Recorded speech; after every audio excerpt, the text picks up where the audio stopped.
All right, seventh grade, we are going to learn today about copyright. We are going to do a copyright crash course.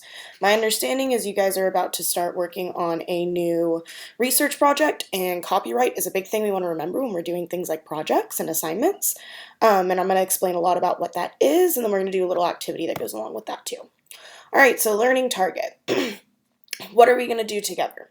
Today we're going to review what copyright law is and how it applies to students, you guys, both in school and outside of school, and cover how to research and complete objects while following the right copyright law.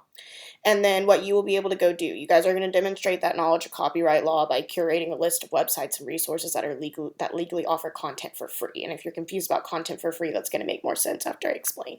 And then you're going to be able to share that curated list with each other to use to make sure you're following the right law guidelines as you move forward with any projects in the future. This can be specifically for this class we're in here today or other classes as well. You're going to see that. So what is copyright law? Copyright law protects books, movies, video games, songs, photos, and more from being infringed upon. And what that means is stolen from their owners or creators. Anything that is considered intellectual property, anything that you're coming up with in your own mind and you're creating, you have the right to that under copyright law. This protection is laid out in our U.S. Constitution. So it's a federal law, and this law was created to promote the progress of creativity and spread of knowledge. So it is something that is really important for us to study in school because that's where you're really getting a lot of that spread of knowledge and practicing your creativity. So what does copyright law protect? So I said it's intellectual property, so what does that include? These are the things that's protected under copyright. If you were to create any of these, this would be your copyright. You would have the rights to this under copyright as the owner or the creator. Literature, anything from a novel to a poem. Live performances, like plays. Art, including photos and pictures and things that you make. Music or songs. Architecture, and computer software as well if you create that yourself. And then what's not protected under copyright. So these are things that you don't have intellectual property right to. So facts, ideas, systems, and procedures. So for example, how to make a peanut butter and jelly sandwich. No one gets the copyright law to how to make a PB&J sandwich. Everyone has the procedural right to go and do that without any concerns towards ownership.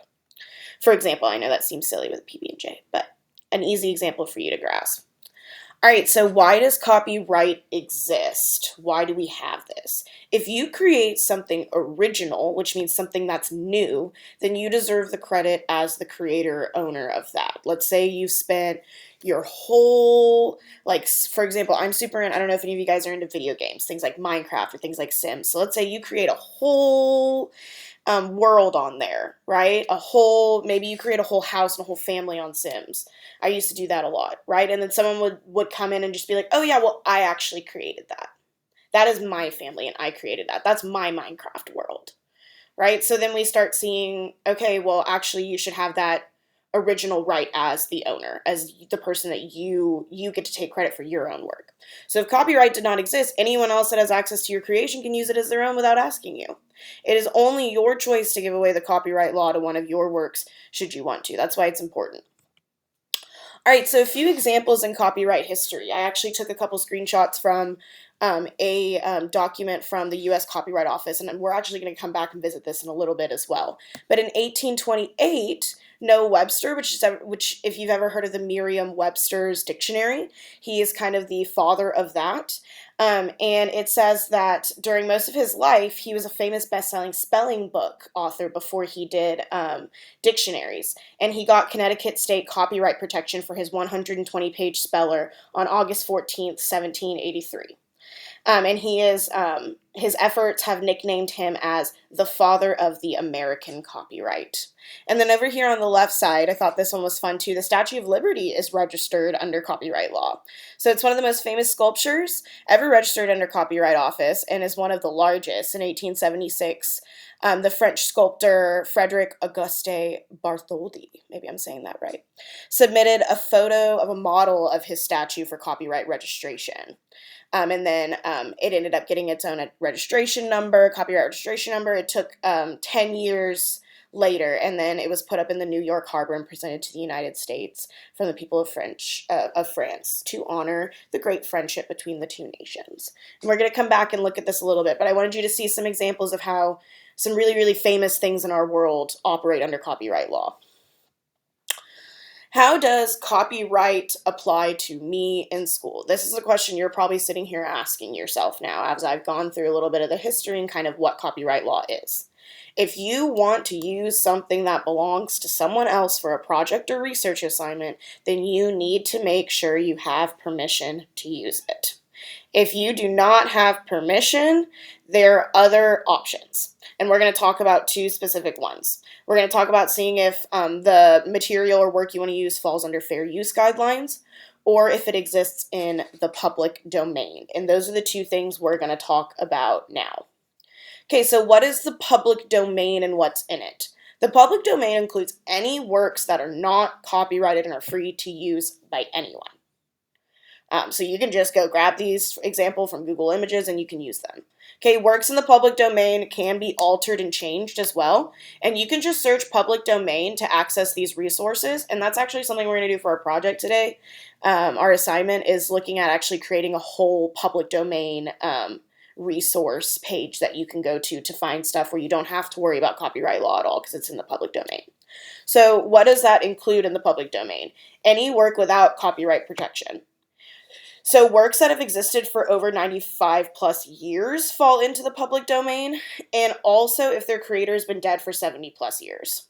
So let's say an author wrote something 100 years ago. That's now in the public domain and you can use that. Additionally, federal government resources or documents. Everyone has access to those. If you want to look up a government document, you can. If you want to go look up the Constitution, U.S. Constitution, and use that for something, you can without asking for permission because that's a federal resource. Okay, and then what does fair use mean? Fair use guidelines help us determine if we can still use a resource without permission. So knowing how fair use works protects us as the users of this copyrighted content. This is our big way to really operate as students and teachers within that context of copyright law. Fair use only applies if you are following the right guidelines, though. That's key, and that's the last thing I'm really going to want to talk with y'all about is those fair use guidelines. Okay, so if you're trying to know if something falls under fair use, you're going to go through a 4-question process. Okay, you're going to ask yourself the following questions. The first one is, why do I want to use this material? Educational purposes are okay. Right? If you're saying, hey, I want to use this clip from this song and I want to put it in the background of a presentation, that's okay. What is the material I am wanting to use?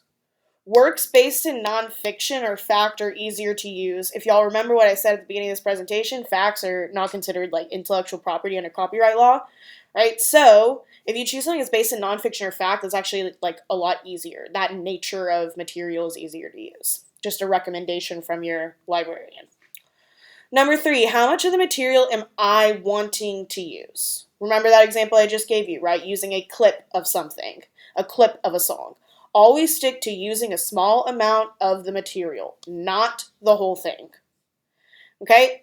And the last one is, am I causing any harm to the economy by using this material? Think about if I own something. Every time someone buys it, I get money. Right? So if you were to buy only 1 copy of something I wrote and then you made 50 more copies yourself, that's not okay because that's harmful to the economy and the money that would be made off of that normally. Okay, if you pass this 4-question test, then you should be safe under fair use to use your material of choice. And I'm going to show you a real example of this. So that's why I said I'm going to come back to our copyright history. So I've put the link to the full Copyright for Kids article here. You'll notice I took 2 screenshots of 2 sections of that article. Okay? So remember, that first question, let's go back to our questions. That first question, why do I want to use this material? Okay, I'm using it for an educational purpose. I am using it to help my students learn today. Okay, if y'all scroll down, this is this part where I got my screenshots from, is that 4th page. Okay, it's a 4-page article from US Copyright. Okay, that next question, what is the material I am wanting to use? Okay, this is based in a lot of fact, right? The examples I gave you are real facts from history. Okay, question 3, how much of the material am I wanting to use? Remember when I told you to use a little bit? I am not using the whole article. I just took a couple screenshots. Okay? And that last one, am I causing any harm to the economy by using this material? I am not, because I just took one screenshot to show you on a PowerPoint.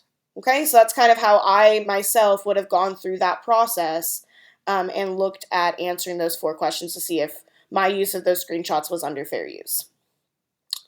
Okay, moving forward, if you come across any work that you want to use, follow the questions below to guide you on your next steps. This is what I want to leave you with. Okay, it's almost like your process to figure out, is it under copyright law and do I have permission? Or do I need to go look at fair use or see if it's possibly in the public domain? Okay, so ask yourself first, is the work protected under copyright law? That's your basic first question. If so, is your desired use of the protected work infringing? Remember, that means taking away or stealing from the owner or the creator. If so, is there a specific exception that allows this use? Think about, right? For example, that next one. If not, is this a fair use, right? And then you can go through those four questions. If it's not fair use, can your goal be met in another way that is not infringing? Can you find another resource or something? If not, then we need to figure out how to seek permission from that copyright law, whoever has that copyright. To that work, and then we can figure that out, or we can look for another resource. Okay, if you cannot answer these questions by yourself, ask an adult for help. That's what, as teachers and librarians, are here for you, is to help you. Okay, and if you're stressed out about copyright law, it's okay, because we're actually going to create that's why we have things like fair use. It keeps us safe as the users, right? And we're actually going to create a resource today for our assignment together as a class that's going to help with that. Okay, so here's me showing you my resources that I used on this. Okay, so I've got that U.S. Copyright Office article we looked at, and where I got more information on copyright and fair use. Okay, so remember, it's always important to cite those sources. All right, so workshop time. This is what you're going to do. You're going to create our very own public domain resource page on Padlet. Okay, so you're going to log on to the Padlet linked here. Okay, you're going to notice this is titled 7th Grade Public Domain Resources. All links or resources on this site are saved for students to use on educational assignments under copyright law. You'll notice I've already put one in there. Okay, your task is to find at least three websites online that offer photos, music, artwork, etc. for free. You can use the question guidelines in this presentation to help you determine if the materials on the website are protected under copyright law or not, and obviously you've got us teachers moving around to help you as well if you have questions. Okay, and you're going to put those 3 websites on this Padlet. Okay, your librarian, I have already got the resource page started with a link to Creative Commons. So take a look at this link first for an idea of other sites you might visit or use as resources. Okay, so under here I put a description. Creative Commons is a nonprofit organization that provides licenses and tools for individuals to use online content. So it's something really, really cool to check out. You're going to link your 3 websites to the class Padlet, and you're going to include under here, like you've seen I've done in my example, your name, your class period, and a 1-sentence description about what that website has on it attached in the comment. Okay, and then I want you to bookmark this Padlet on your device. That way you can access it for future projects and assignments, and this is a place you can automatically go and know that the stuff on this resource page is within the public domain, and we don't have to worry about getting that permission because it's free for anyone to use. Okay, if y'all have any questions, y'all please let me know.